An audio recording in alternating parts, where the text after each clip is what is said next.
Hi friends, it is time for chapters 3 and 4 of Falling Towers. Oh, I do that every time. Last year the kids would say, Mrs. Wilson, it's towers falling. Silly me, towers falling. But I hope in yesterday's assignment you were able to create a list of the characters, who we've met so far, your questions that you might have had before, during, and after, and then maybe the setting. All right, we talked about that in class. What you need to do is in your 3-subject spiral, in the reader's workshop section of it, make section 1 word study, the middle section be reader's workshop, and the third section be writer's workshop. In reader's workshop, or wherever you're keeping your reading notes, start a page on Towers Falling. I put the date 9/14 because we started it on Monday. Towers Falling by Jewel Parker Rhodes. And then I put the characters that we've met, and I put the setting in Brooklyn, New York. We learn about Avalon, the shelter that they have to live in because they were evicted from their home, and soon I think we will learn the school's name. In New York and in the East, they don't name their schools like we do. Most of them are like numbered, so it'll be interesting to find out what they named their school. And then I had my space for questions that come to mind. Okay, we're still working on questions that come to mind on chapters 3 and 4 that I'll read today. We meet Miss Garcia, and I'm not sure what else happens. Deja's in a bad mood. She's grumpy about having to start a new school, and we've discussed before, and I put a little note here on my little Towers Falling board. It says right here, hurting people hurt people. Think about that for a minute. That's our thought. Hurting people hurt people. Deja's hurting. She's living in a shelter with creepy people, one tiny room with no running water. She's going to a new school in 5th grade. That's a hard time to change. She's going to a school where she doesn't feel like she fits in because she doesn't have the new clothes that everyone else has. But sometimes what we think is going on in a room is magnified bigger than what's really going on in a room. Sometimes we make a situation worse than it really is, but that's just how we feel. We can't help it. So think about that. Hurting people hurt people as I read these next few chapters, because she was kind of being mean to Ben, wasn't she? And she didn't really appreciate the pink ribbon that her mother had found for her. And who knows, that might have been an expense or something for her mom. All right? So let's see. Chapter 3, Miss Garcia. She's short, not much bigger than me. Her hair is curly black, her lips bright red, and she wears high heels. They click-clack as she comes into the room, smiling, looking like a Barbie doll. At my old school, Mrs. Baker wore tennis shoes, sat, always complaining about how her feet hurt, teaching, running after you kids. I never saw her run once. Miss Garcia claps her hands. 1, 2, 3. Amazing. It was just amazing. Kids quiet and sit in their seats, hands folded on their desks. No way. One kid dashes for his backpack. Charles, sit. Laser-eyed Miss Garcia stares, and Charles, not even a Charlie, sits. I was just getting my pencil. You'll get it later. Then, as if she remembered, Miss Garcia says, please, you'll get it later, please. Then she smiles extra wide like the lips do on Mrs. Potato Head. She's nervous. Her red index finger taps the desk. Her forehead shines with sweat. Miss Garcia didn't even introduce herself. I know her name because it's written in big script on the whiteboard. She stops smiling, then, remembering, smiles again. I look over at Ben. He nods, looking at me. He's not dumb, after all. He knows no teacher acts like this on the first day of school. At my old school, there were usually the bubbly types who work really hard and leave after a year, or drill sergeants who shout, "Do this, do that, stop talking." They yell until my head aches and I don't learn anything. Just an FYI, I'm not a yeller because I don't like to be yelled at. Miss Garcia, she seems a bubbly type, but not so bubbly today. She also seems like a bubbly type who didn't quit teaching. At my old school, teachers were either really old with wrinkles and gray hair or else young with ponytails and sometimes pimples. You know, Deja just tells it like it is, doesn't she? Miss Garcia's skin is clear, her hair loose. On her finger is a diamond ring. "New school year," pipes Miss Garcia. "Principal Thompson wants us to try a new curriculum." She licks her lips. "All lessons are to be integrated." What's that mean? The school is already integrated, more integrated than any school I've ever been. In front of me, heads turn, kids whisper. Something's not right. It's different. Even the 5th grade regulars are surprised by Miss Garcia's nervous squeaks. Be relevant. Principal Thompson likes to say history is alive. I'm getting worried. Principal Thompson is always giving orders. Maybe Miss Garcia doesn't like it. Ben raises his hand. Miss Garcia squints at him like she's trying to remember who he is. "Aren't you going to introduce the new kids?" Every head spin towards us. I want to kick Ben. I hate being the center of attention. My clothes aren't fashionable. I don't even have a backpack or a pencil. I squint my "don't you make fun of me" look as hard as I can, and nobody stares back or gives me an evil look. One girl with a headscarf waves. I sigh. Doesn't she know she's supposed to play it cool? New kids have to prove themselves. "My name is Benjamin Rubin III. Call me Ben." Voices murmur and gurgle and shout, "Hi, Ben." "This here is," and palm open, Ben waves to me. I'm supposed to speak. I don't want to speak. But if I don't speak, then they might think I'm afraid. Deja, just Deja, I say. The original, one and only. I don't say my last name because in my old neighborhood, folks knew the Barneses were really poor. They saw boxes of our clothes, Ma's trunk, her hope chest, she calls it, broken in the street. Saw Lita hanging on to her raggedy baby doll, Raymond crying, me helping Ma and Pop stuff what they could in our car and still have enough room for 5 of us to sleep. After a month living in a car, we got a room at Avalon.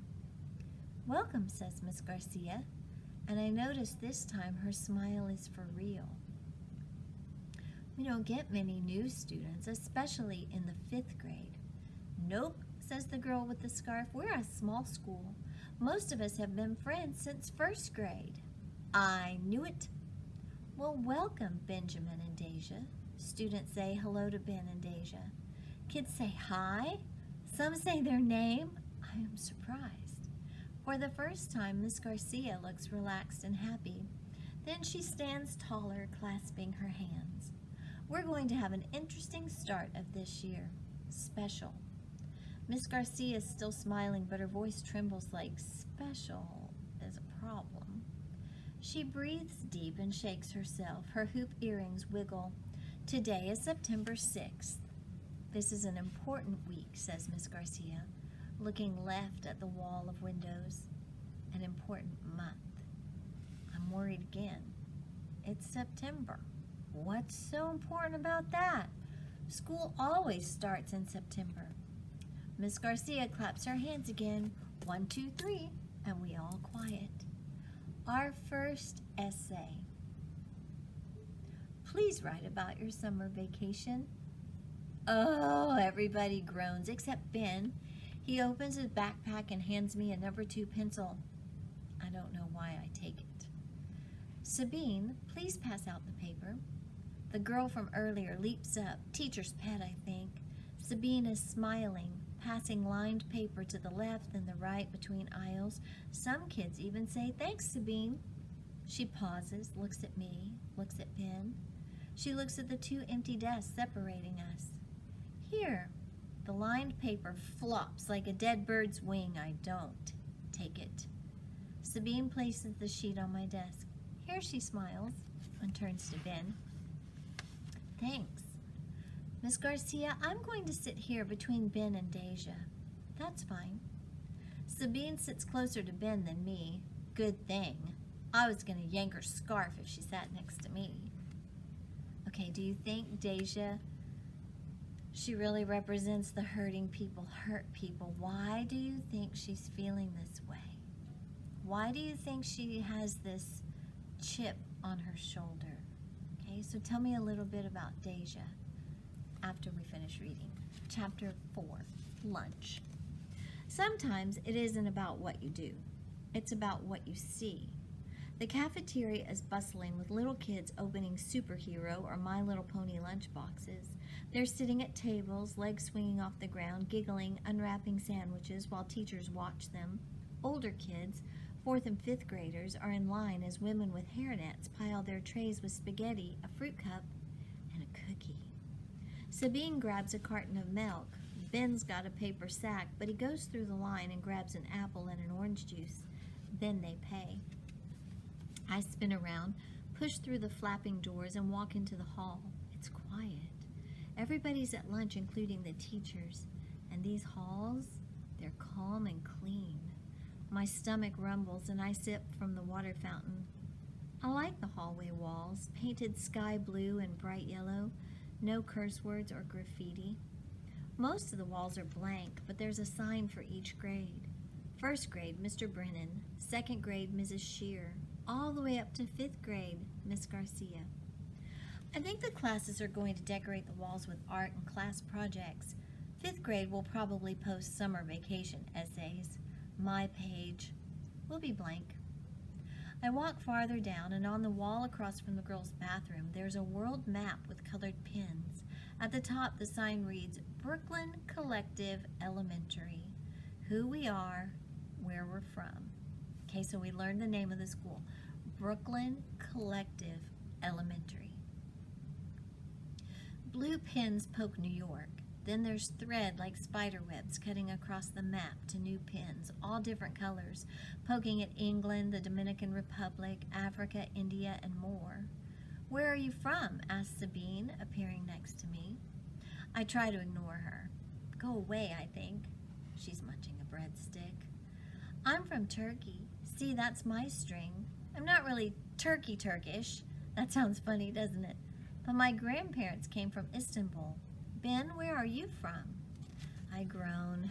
Can't you two just leave me alone? Arizona. To the side of the map, there are extra pins with strings. Sabine picks a new pin and punches it into New York, then stretches the dangling thread far west to Arizona. Where next? What do you mean? Asks Ben. Your people, I say grouchy. She means, where do your people come from? Your heritage, mumbles Sabine, her mouth full of bread. My grandmother was from Mexico. Do you speak Spanish? Asks Sabine, hopeful. No. Too bad. Sabine pokes another pin in Arizona and pulls its thread down to Mexico. Ben and Sabine just stand and stand, saying nothing, driving me crazy. Ben's blinking, his palm touching Mexico. This is stupid, I say, sappy like syrup.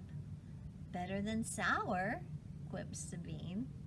Deja, I bet you're from Africa. No, I'm from Brooklyn.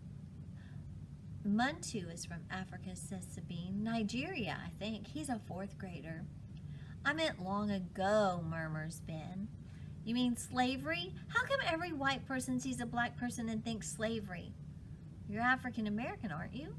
Yes, but I'm Jamaican too. My mom is from Jamaica. Ooh, says Sabine, we don't have Jamaica. Let's stick an orange pin there. Ben holds out a sandwich. Tuna, he says, not looking at me, just studying the map. I lick my lips. I didn't have breakfast. You can have my cookie, says Sabine, pulling it from her pocket. It's chocolate chip. Ma says I'm not supposed to take anything from anybody, but I don't think Ben and Sabine count. They're kids, nobody's. I bite the sandwich, tasting sweet pickle in the tuna. Immigration, Ben murmurs. 4th grade. America is a land of immigrants, our book said. I scowl at know-it-all Ben. Some were forced. Slaves, Sabine nods. Apache, they were overrun, killed, their land stolen.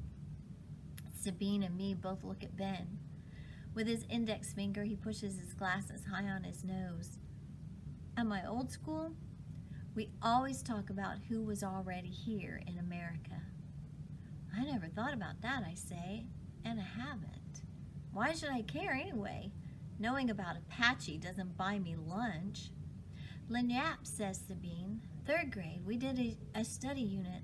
Lynap first settled what we call New York. Any Lynap go to this school, I ask, scowling.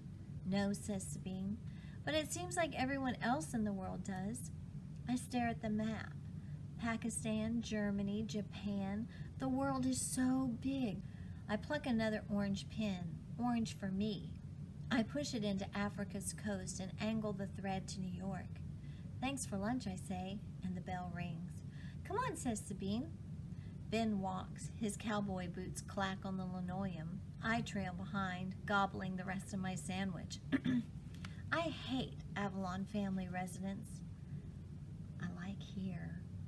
I like walking these halls, amazed that Ben and Sabine, for no reason, decided to be my friends.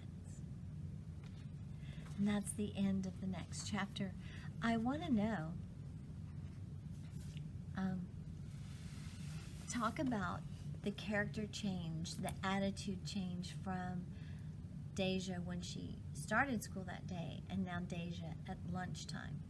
Another thing I'd like to know is, where is your family from? I'll ask you to tell me. We'll talk about Deja's character change or her attitude change before she walked in the halls to lunch. And we'll talk about where people are from. Maybe ask Mom and Dad, where's your family heritage from? We live here in Texas now. Has your family been here all your life? Did you move here from somewhere else? We've got Gage in class who moved from Utah and a few others. So we'll share that in our Seesaw responses. I hope you're enjoying the book, and I can't wait to hear your thoughts. Talk to you later.